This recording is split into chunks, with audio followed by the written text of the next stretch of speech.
team with our Liga freshmen and Liga newbies. So let's use this with me.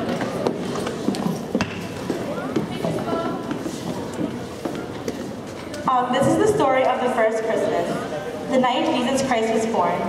We celebrate this to remember the hope and joy that this tiny baby brought to the world on that extraordinary night in Bethlehem, almost 2,000 years ago.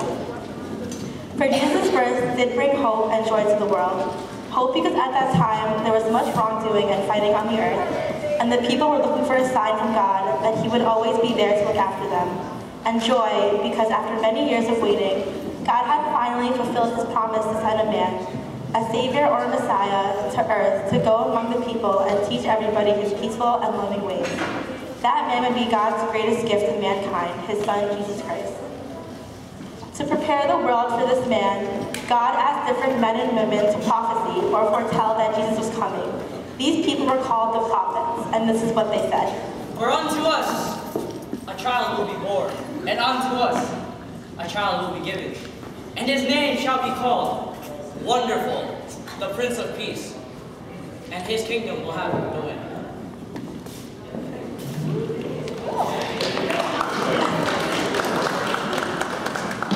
God chose a good and pure woman to be Jesus' mother, who was named Mary.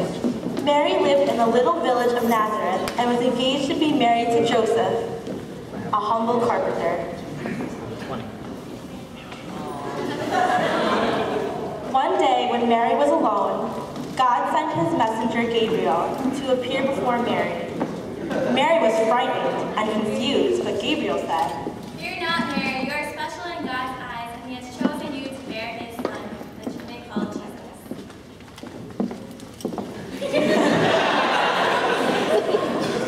Mary and Joseph had heard from Gabriel that God's Son would be coming, and they were overjoyed to be chosen by God to be His parents. Now, at that time, Israel was ruled by the Romans, and their chief ruler, Caesar Augustus, was mean and greedy. He wanted to tax everyone in the land to raise money for himself and the Romans. So he issued a decree that every man shall return to his place of birth. And so, Joseph and Mary, who was with child, left Nazareth to return to the small village of Bethlehem, about 90 miles away on the back of a donkey where Joseph was born.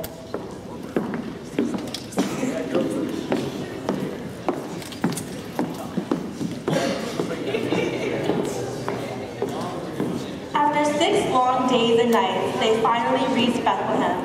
By then, Mary was very tired and about to give birth. The city was very crowded and all the inns were full. There was no room for Mary and Joseph, but the innkeeper saw Mary, who was tired, and the child and said, "You may not stay in my inn, but you may stay in my stable."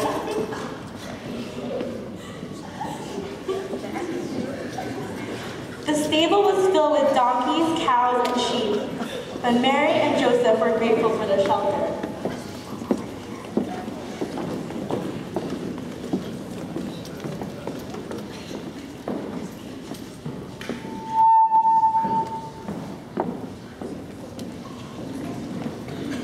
That night, Mary gave birth, and our Savior Jesus Christ was born.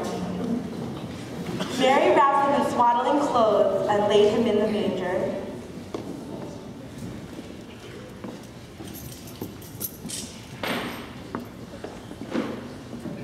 That same night, there were shepherds in the fields near Bethlehem, and the angel Gabriel appeared before them, and she said, "Fear not, for in the city of Bethlehem the child Jesus has been born. He is the King of our kings and our Savior." Where will we find Him? You'll find Him in a manger. Indeed, you'll find Him laid in a manger wrapped in swaddling clothes. and with that, a multitude of angels appeared to the shepherds.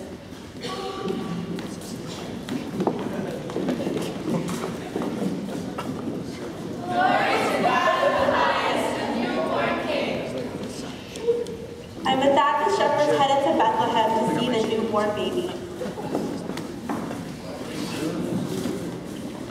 Meanwhile, in a land far to the east of Bethlehem, 3 wise men noticed an unusually bright star in the sky. They had been studying the star stars and following the bright star until it led them to Bethlehem. When they saw baby Jesus, they knelt before him in humble worship. They brought with them gifts of gold, frankincense, and myrrh, for they knew at last they found their Savior, God's Son, who had come to bring peace on earth on that silent and holy night.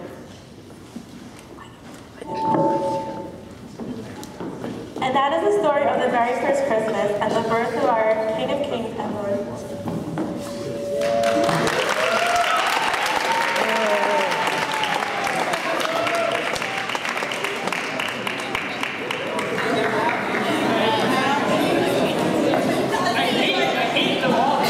Yeah, freshman. Next to you.